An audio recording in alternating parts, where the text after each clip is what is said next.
केला बेचने वाली चुड़ैल। एक बार की बात है, जादूपुर नाम के एक गांव में करतब दिखाती एक औरत एक रेड्डी के लिए गांव में आती है। आइए आइए मेहरबान कदरदान, खाइए रोहड़ा के ताजे ताजे केले। कभी खाए नहीं होंगे ऐसे केले, पीले पीले केले खाइए।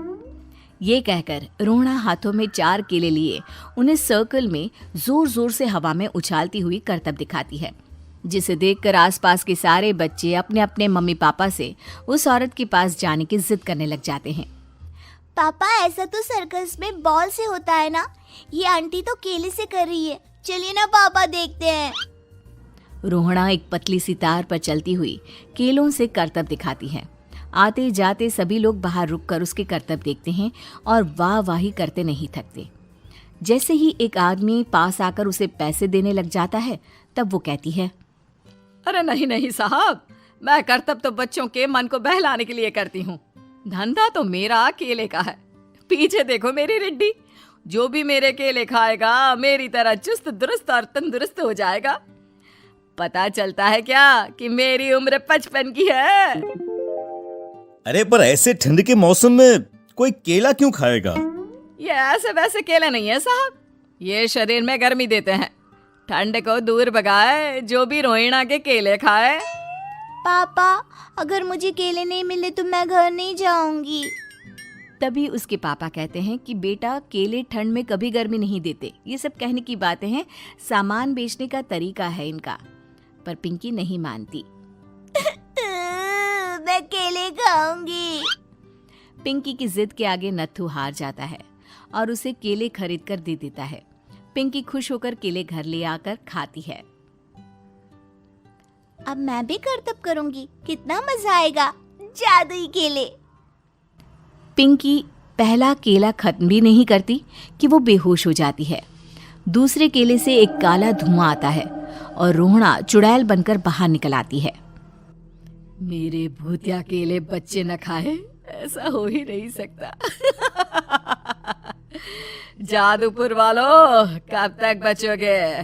आ गई हूं मैं रोहड़ा, जिसका कोई नहीं कर सकता सामना। रोहड़ा पिंकी को गोद में उठाकर काले धुएं में कहीं गायब हो जाती है। शाम के वक्त नत्थू घर लौटता है और पिंकी को घर में ना पाकर उसकी माँ से कहता है, माँ पिंकी कहाँ है? अरे बेटा, उसे तो तू सुबह करतब दिखाने ले गया था ना, फिर कहाँ वापस आए तुम दोनों? मुझे लगा तू उसे अपने साथ मंडी ले गया होगा। हे भगवान, मेरी बच्ची कहाँ गई? मैं उसे घर ही तो छोड़कर गया था माँ। नत्थू गांव के घर कोने में अपनी बेटी को ढूंढता है, पर उसे वो कहीं नहीं मिलती। परेशान होकर आखिर रो रो कर नत्थू हिम्मत हार कर घर लौट आता है। अगली सुबह रोहड़ा फिर से करतब दिखाने आती है और इस बार पिंकी की तरह रोनी केले खरीद लेता है। 50 रुपए दिए थे पापा ने, सारे पैसों की मैंने केले खरीद लिए हैं। अब मैं भी आंटी की तरह ही करतबबाज बन जाऊंगा। यही सोचते हुए रोनी केले खाता है और पहला अकेला केला आधा खत्म भी नहीं करता कि चुड़ैल उसके सामने आ जाती है। मेरे साथ चलने का समय आ गया है रोनी।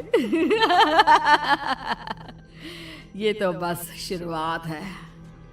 अब इस गांव के सारे बच्चे धीरे धीरे मेरे कब्जे में होंगे, एक बच्चा भी नहीं बचेगा। ये कहकर रोना रोनी को गोद में लेकर काले धुएं में अदृश्य हो जाती है। इसके बाद हर रोज गांव में से कोई ना कोई बच्चा गायब होता, पर ऐसा क्यों हो रहा है किसी को भी समझ में नहीं आ पा रहा था। रोज की तरह अपनी बेटी पिंकी की तलाश में नत्थू गांव के एक तालाब के पास बैठा रो रहा था। कहाँ गई मेरी पिंकी? शकुंतला के जाने के बाद एक वही तो मेरा सहारा थी। अरे उसकी आत्मा कोस रही होगी मुझे कि मैं अपनी बच्ची को संभाल भी नहीं पाया। नत्थू ये कहता हुआ रो ही रहा था कि तभी तालाब में से उसे शकुंतला की आवाज सुनाई देती है। कहाँ थी तुम शकुंतला? हमारी बच्ची और सारे गायब हुए बच्चे रोहड़ा के कब्जे में हैं। वो बच्चों को जो केले देती है उससे बच्चे बेहोश हो जाते हैं और उसके कब्जे में आ जाते हैं और वो उन्हें ले जाकर काली दुनिया में ले जाती है। पर वो ऐसा क्यों कर रही है? ये मैं नहीं जानती, पर उस दुनिया का रास्ता मैं आपको बता सकती हूँ। जहां ये नदी खत्म होती है वहां एक केले का पेड़ है, उसके नीचे एक दरवाजा है, वहीं से रास्ता जाता है उस दुनिया का। ये कहकर शकुंतला की आत्मा गायब हो जाती है।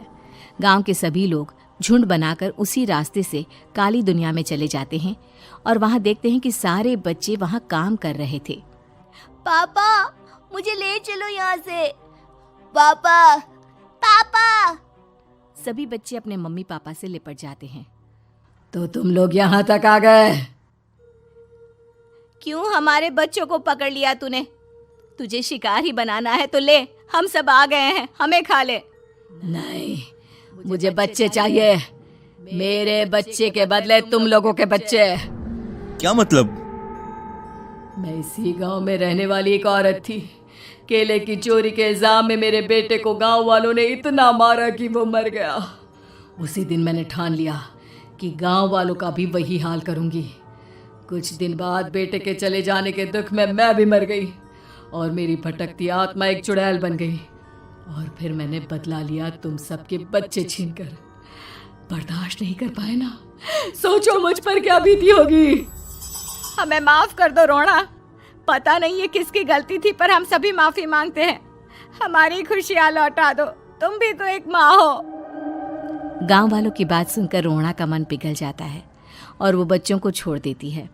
उसके बाद काली दुनिया बच्चों के लिए जादुई दुनिया बन जाती है। अब कोई भी कभी भी वहां आ जा सकता था।